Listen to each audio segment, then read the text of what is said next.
Merlin സ്റ്റോറീസിൻ്റെ ഒരു അടിപൊളി കഥയിലേക്ക് എല്ലാ കൂട്ടുകാർക്കും സ്വാഗതം.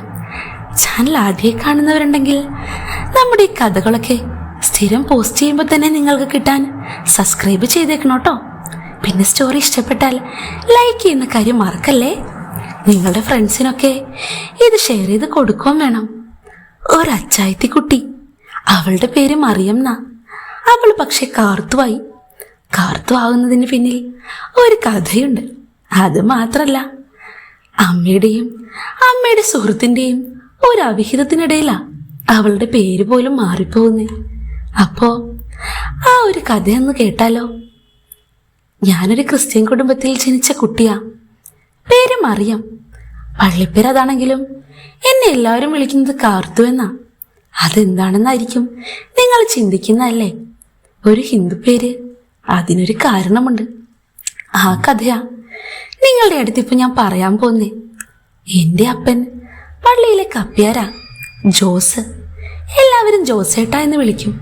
പള്ളിയിലെ വിശേഷ ദിവസങ്ങളിൽ ഭക്ഷണം റെഡിയാക്കുന്ന ജോലി അപ്പൻ്റേതായിരുന്നു. മാർക്കറ്റിൽ നിന്നും പച്ചക്കറിയും മറ്റു ഓട്ടോയിൽ കൊണ്ടുവരുന്ന ഒരു ചേട്ടൻ, അയാളുടെ പേര് ദിലീപ്. സുന്ദരൻ, സുമുഖൻ. ദിലീപേട്ട എന്ന് ഞാൻ വിളിക്കും. അന്ന് എനിക്ക് 18 വയസ്സ്. എൻ്റെ പിറന്നാളായിരുന്നു. കേക്ക് മുറിക്കലും ആഘോഷവും ഒന്നുമില്ലാത്ത ഒരു പിറന്നാൾ. പള്ളിപ്പെരുന്നാളിന് മുമ്പുള്ള ധ്യാനം നടക്കുകയാ. പള്ളിയിൽ ധ്യാനം കഴിഞ്ഞാൽ സദ്യയുണ്ട്. അപ്പനാണ് അതിൻ്റെ മേൽനോട്ടം വഹിക്കുന്നത്. 2 ദിവസം മുമ്പ് എൻ്റെ വീട്ടിലിട്ട് വെച്ച മാങ്ങാച്ചാറും മാങ്ങക്കറിയും എടുക്കാനായി രാത്രി 8 മണിയോടെ ദിലീപേട്ടൻ വന്നു. സ്വന്തം ഓട്ടോയിലാ വന്നത്. വീട്ടിൽ വന്നപ്പോഴാ സ്റ്റോർ റൂമിന്റെ താക്കോല് അപ്പന്റെ കയ്യിൽ നിന്നും വാങ്ങാൻ മറന്ന കാര്യം ദിലീപേട്ടൻ ഓർത്തത്. ഈശ്വരാ, അച്ഛനാണെങ്കിൽ പള്ളിയിലുള്ള ആ അച്ചാറും കറികളും ഉണ്ടാക്കിയാൽ സ്റ്റോർ റൂം പൂട്ടി താക്കോൽ സ്വന്തം മടിയിൽ സൂക്ഷിക്കുന്നത് പണ്ട് മുതലേയുള്ള ശീലമാണ്.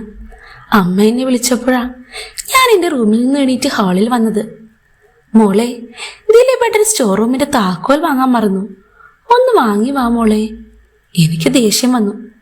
അങ്ങേര് അവിടെ നിന്നല്ലേ അമ്മ വന്നേ? താക്കോൽ വാങ്ങിക്കാതെ പിന്നെ എന്തിനു വന്നതാ? ദിലീപ് അത് കേട്ടു. സോറി മോളെ, ഞാൻ മറന്നതാ. ഇനി എനിക്ക് പോകാൻ വയ്യാത്തത് കൊണ്ടാ. ഒന്ന് പോയി വാങ്ങി വാ മോളെ. ശോ, ഇതെന്തു കഷ്ടവാ ചേട്ടാ. എനിക്ക് വയ്യ ആ ആൾക്കൂട്ടത്തിലേക്ക് പോവാൻ. മറിയക്കുട്ടി, നിനക്ക് വളയും ചാന്തുമൊക്കെ വാങ്ങണ്ടേ? ഇതാ പൈസ. ദിലീപേട്ടൻ ഒരു 200 രൂപ എടുത്ത് അവളുടെ കയ്യിലേക്ക് കൊടുത്തു. അത് കണ്ടതും എൻ്റെ കണ്ണങ്ങ് മഞ്ഞളിച്ചു പോയി. ശരിക്കും പറഞ്ഞാൽ പെരുന്നാളിനൊന്നും വാങ്ങാൻ കാശില്ലാതെ ഞാൻ വിഷമിക്കുകയായിരുന്നു. എങ്കിലും അത് വാങ്ങാൻ എൻ്റെ അഭിമാനം സമ്മതിച്ചില്ല. അപ്പൊ തന്നെ അമ്മ ആ പൈസ വാങ്ങി എന്നെ നേർക്ക് നീട്ടി. മോളെ മറിയക്കുട്ടി, ചേട്ടൻ രാവിലെ മുതൽ ഓടി നടന്ന് വിഷമിച്ചതല്ലേ? മോള് പോയി സ്റ്റോർ റൂമിന്റെ താക്കോല് വാങ്ങി ഈ പൈസയ്ക്ക് വളയും ചാന്തും വാങ്ങി വാ. പതിയെ വന്നാ മതി. അമ്മയുടെ നിർബന്ധപ്രകാരം മനസ്സില്ലാ മനസ്സോടെ ഞാൻ ആ പൈസയും വാങ്ങി നടന്നു. വീട്ടിൽ നിന്ന് ഒരു 300 മീറ്ററോളം ദൂരമുണ്ട് പള്ളിയിലേക്ക്. നല്ല വെട്ടമുള്ള വഴിയാണ്.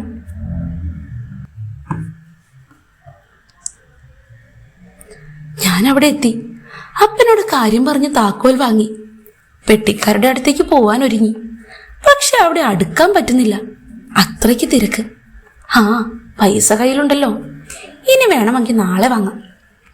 ഇതും കരുതി വേഗം വീട്ടിലേക്ക് നടന്നു. മുറ്റത്തെത്തിയതും വീട്ടിലെ ലൈറ്റുകൾ പലതും അണഞ്ഞത് ഞാൻ ശ്രദ്ധിച്ചു. മുൻവശത്തെ റൂമിൽ മാത്രമേ വെളിച്ചമുള്ളൂ. ഇതെന്താ, ദിലീപേട്ടൻ പോയോ? അപ്പൊ താക്കോൽ വേണ്ടായിരുന്നോ? ഇനി അച്ഛനെങ്ങാനും എന്നെ കണ്ടില്ലെങ്കിലോ എന്ന് വിചാരിച്ച് പള്ളിയിലേക്ക് പുറപ്പെട്ടോ? ഞാൻ ആലോചിച്ചുകൊണ്ട് നോക്കിയതും അയാൾ വന്ന ഓട്ടോ ഏതാ മുറ്റത്തെ സൈഡിൽ ഇരുട്ടിൽ കിടക്കുന്നു. ഞാൻ മുൻവാതിൽ തുറക്കാൻ നോക്കി, കഴിയുന്നില്ല. എൻ്റെ മനസ്സിലൂടെ ഒരു കൊടുവാൾ മിന്നി. എന്നെ പള്ളിയിലേക്ക് പറഞ്ഞുവിട്ട് അമ്മയും ദിലീപേട്ടനും റൂമിൽ എന്തെടുക്കുകയാവും? അടക്കാനാവാത്ത ആകാംക്ഷയോടെ ഞാൻ പിൻവാതിലിനടുത്തേക്ക് ഓടിയെത്തി. ഭാഗ്യം, അത് കുറ്റിയിട്ടിട്ടില്ല. ഞാൻ അകത്തേക്കൊരു പൂച്ചയെ പോലെ പതുങ്ങി കയറി. അപ്പൻ്റെയും അമ്മയുടെയും റൂമിലാ വെട്ടമുള്ളത്. ഞാൻ അവിടേക്ക് ചെന്നു. കതക് ചേർത്തടച്ചിട്ടില്ല.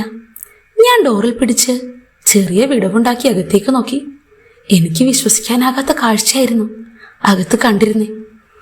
ആലീസ് എന്ന കുടുംബിനിയായ എൻ്റെ അമ്മ ദിലീപേട്ടന്റെ അടുത്ത് കിടന്ന് പുളയുന്നു. ശരിക്കും ഭിത്തിയിലേക്ക് ചേർത്ത് നിർത്തി. ശരിക്കും ദിലീപേട്ടൻ അമ്മയെ. അതൊന്നും പറയാൻ എനിക്ക് പറ്റുന്നില്ല. അമ്മയുടെ ആ നൈറ്റ് ഇതാ വാഴവിയിൽ പറക്കുകയാ. ഓരോ ഭാഗത്തും അയാൾ നന്നായി തന്നെ അമ്മയെ മുതലാക്കുന്നുണ്ട്. എന്റെ പെരുവിരൽ മുതൽ എനിക്കാകെ ഒരു തരിപ്പ് മുകളിലേക്ക് ഉയർന്നു. എന്തൊരവസ്ഥയാണ്! സ്വന്തം അമ്മയാണ് ഈ മുന്നിൽ മറ്റൊരാളോടൊപ്പം. എനിക്കെന്റെ ഉറവ ഇങ്ങനെ ഒഴുകി. ഞാൻ ഒരു ലെഗിൻസ് ആയിരുന്നു വേഷം. അകത്താണെങ്കിൽ ദിലീപേട്ടൻ കാര്യമായി എന്തൊക്കെയോ അമ്മയോട് സംസാരിക്കുന്നുണ്ട്.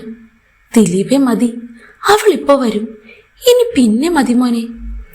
അമ്മയെ എങ്ങനെയും പറഞ്ഞ് സമ്മതിപ്പിക്കാനുള്ള വാശിയിലായിരുന്നു അയാളതൊന്നും കേട്ട ഭാവം നടിക്കുന്നില്ല. കാര്യമായി തന്നെ അമ്മയെ സുഖിപ്പിക്കുകയാ. അവളിപ്പോ വരില്ല ആലീസേ, ഞാൻ നിന്നെ കാര്യമായൊന്ന് സുഖിപ്പിച്ചോട്ടെ, ഇന്നത്തെ അവള് വരൂ. അയാൾ ആർത്തിയോടെ അമ്മയിലേക്ക് ചേർന്നു. എടാ പതിയെ, നീ എത്ര പ്രാവശ്യമാടാ എന്നെ ഇങ്ങനെ, എന്നിട്ട് നിനക്ക് മതിയായില്ലേ? ഇല്ല ആലീസേ, നിന്നോടുള്ള എൻ്റെ ഈ ആർത്തി തീരില്ലല്ലോ. അവൻ ഇങ്ങനെ കുഴിച്ചു മറിച്ചുകൊണ്ടേയിരുന്നു അമ്മയുടെ ഓരോ ഭാഗവും. എൻ്റെ അമ്മയെന്ന് പറഞ്ഞാൽ ഇങ്ങനെ പതിവ്രതയാണ് ആൾക്കാരുടെ മുമ്പിലെങ്കിലും ഒരടാർ ഐറ്റം തന്നെയായിരുന്നു. ശരിക്കും പറഞ്ഞാൽ അമ്മയുടെ മുന്നഴകും പിൻവഴകിനും വട്ടം വയ്ക്കാൻ ഞങ്ങളുടെ ഇടവകയിൽ വേറെ ക്രിസ്ത്യാനി പെണ്ണുങ്ങളില്ല. അതായിരുന്നു അമ്മയുടെ ആ ഭംഗി. അതുമാത്രല്ല, നല്ല തങ്കത്തിന്റെ നിറവും. അമ്മയുടെ സൗന്ദര്യത്തിന്റെ ഏഴയലത്തില്ല എൻ്റെ അപ്പൻ. പക്ഷേ അമ്മയുടെ ആ സൗന്ദര്യത്തിന്റെ കുറച്ചെങ്കിലും എനിക്ക് കിട്ടിയിട്ടുണ്ട് കേട്ടോ. അമ്മയെപ്പോലെ തന്നെ ഒരു ഉഗ്രൻ സാധനമാണ് ഞാനും. എനിക്ക് ഈ സമയം എൻ്റെ അമ്മ അച്ഛനെ ചതിക്കുകയാണെന്നുള്ള ചിന്തയൊന്നും മനസ്സിൽ വന്നില്ല. പകരം അവരെ പോലെ തന്നെ വല്ലാത്ത വികാരത്തിന്റെ മൂർധന്യ അവസ്ഥയിലായിരുന്നു ഇപ്പോൾ ഞാനും. അമ്മ സുഖം കൊണ്ട് എന്തൊക്കെയോ പുലമ്പുന്നുണ്ട്, വല്ലാത്ത ശബ്ദമൊക്കെ ഉണ്ടാക്കുന്നു. അമ്മയെ ഇങ്ങനെ ഒരു അവസ്ഥയിൽ കാണുമ്പോഴേക്കും എനിക്കല്പം നാണം തോന്നി എന്നുള്ളത് സത്യമാ. പക്ഷേ കണ്ണുകൾ അടയ്ക്കാൻ തോന്നിയില്ല. മുഴുവനും കാണണമെന്നുള്ള ആഗ്രഹമായിരുന്നു. ഇങ്ങനെ എന്നെ കൊതിപ്പിക്കല്ലേടാ, എനിക്ക് സഹിക്കാൻ പറ്റുന്നില്ല. നീ എന്താന്ന് വെച്ചാലും മുഴുവൻ അങ്ങോട്ട് ചെയ്യ്.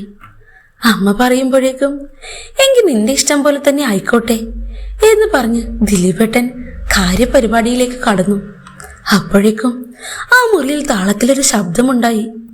ആസ്വദിച്ച് അമ്മയുടെയും അയാളുടെയും ആ കരാവിരുത് ഞാൻ കണ്ടുകൊണ്ടിരുന്നു.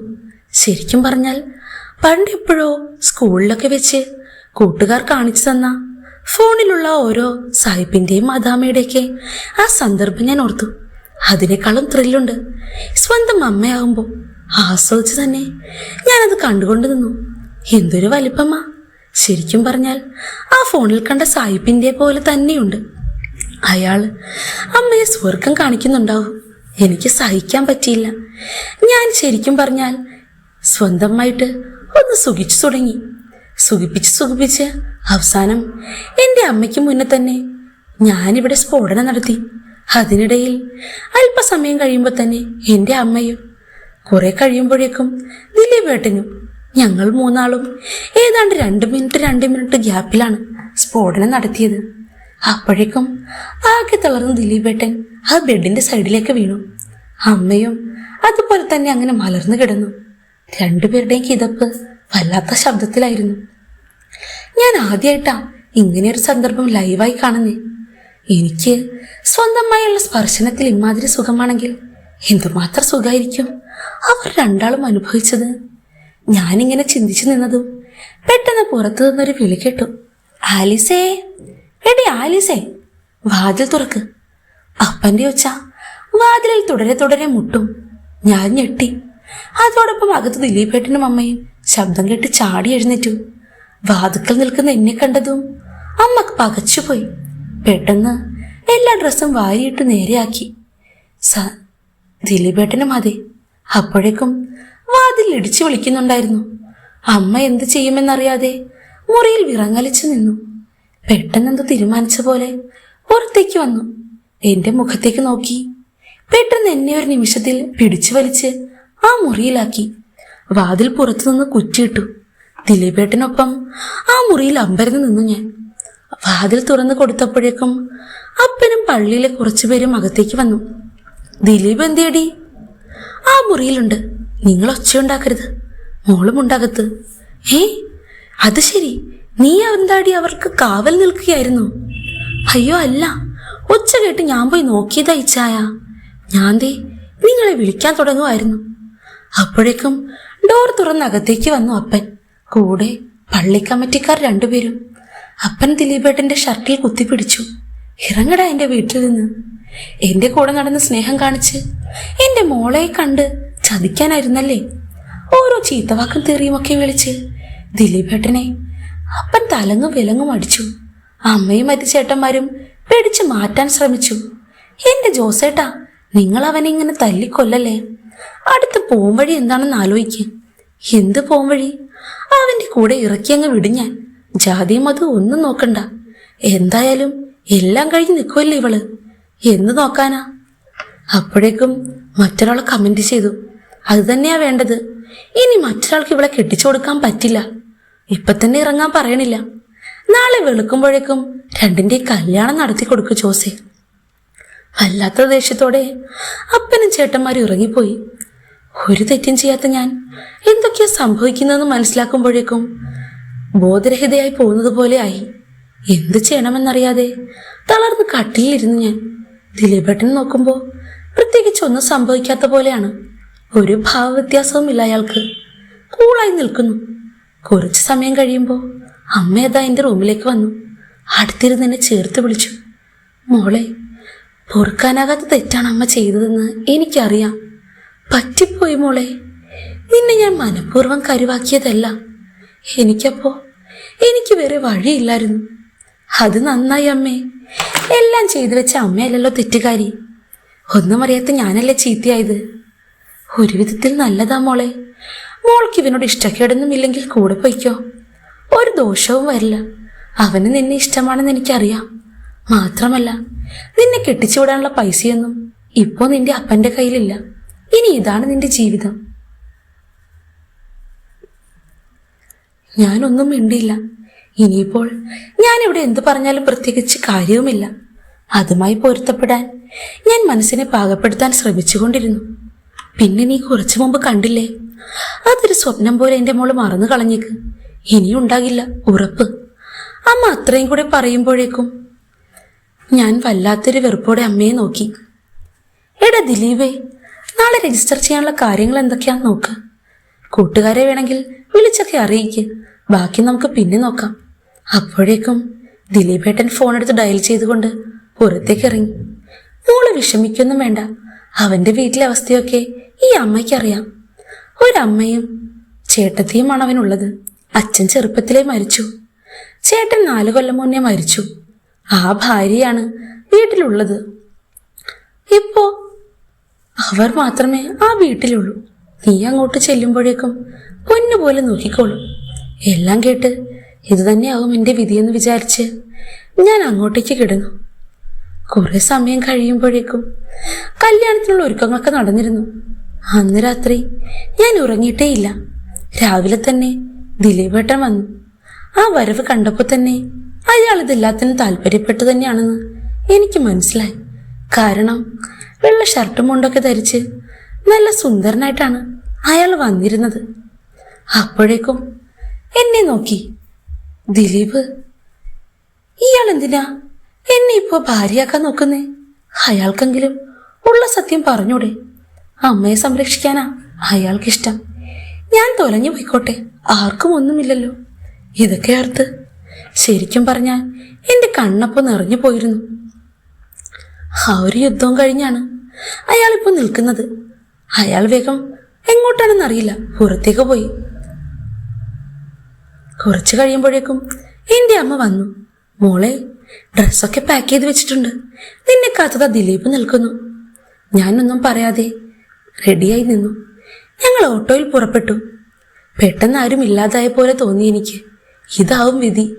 10 മണിയോടെ ഞാൻ ദിലീപേട്ടൻ്റെ ഭാര്യയായി. അയാളുടെ 2 കൂട്ടുകാരും ഞങ്ങൾ മാത്രമുള്ളൊരു കല്യാണം. അധികം വൈകാതെ ഞങ്ങൾ അയാളുടെ വീട്ടിലെത്തി. അമ്മയും കാത്ത് നിൽക്കുന്നുണ്ടായിരുന്നു. അവർ ഞങ്ങളെ സ്നേഹത്തോടെ എതിരേറ്റു. ഒരു പഴയ വീട്, പക്ഷെ തരക്കേടൊന്നും പറയാനില്ല.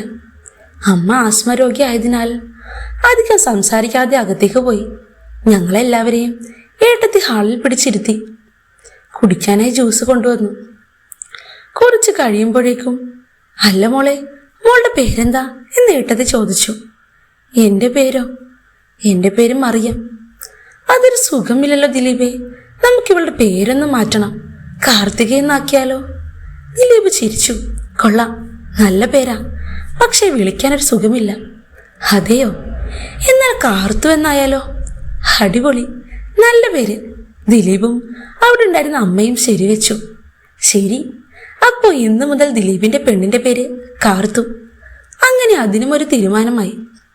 ഞങ്ങൾ ഇറങ്ങുക, എന്തെങ്കിലും ആവശ്യമുണ്ടെങ്കിൽ വിളിക്കണം കേട്ടോ എന്ന് പറഞ്ഞ് ഫ്രണ്ട്സ് ഇറങ്ങി. സാരമില്ല മോളെ, മോൾക്കിവിടെ ഒരു കുറവും വരില്ല, ഞങ്ങളെല്ലാം നോക്കിക്കോളാം കേട്ടോ.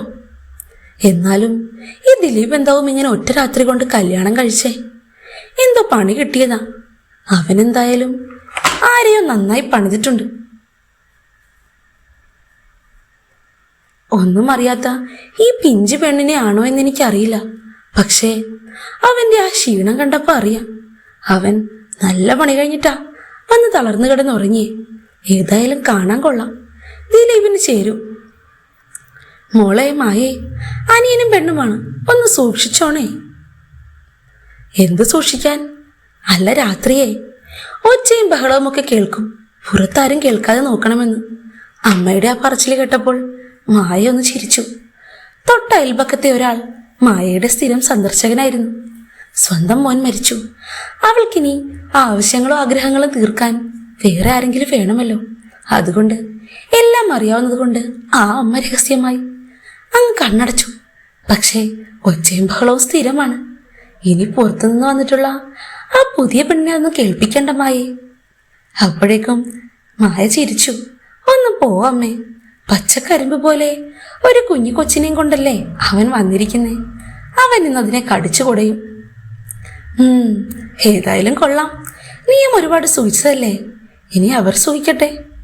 കൊള്ളാം കൊള്ളാം. അത് പറഞ്ഞ് അമ്മയും മായയും അകത്തേക്ക് കയറി. ഇതൊക്കെ കേട്ട് അത്ഭുതപ്പെട്ടിരിക്കുകയായിരുന്നു അവിടെ ഉണ്ടായിരുന്ന നമ്മുടെ സ്വന്തം മറിയ, അല്ല കാർത്തു. അവൾക്ക് ശരിക്കും താൻ എത്തിപ്പെട്ടിരിക്കുന്ന ലോകം തൻ്റെ വീടിനേക്കാളും വ്യത്യസ്തമല്ലെന്ന് അവൾക്ക് മനസ്സിലായി. സ്വന്തം അമ്മ തന്നെയായിരുന്നു ഇതിലും ഭേദം.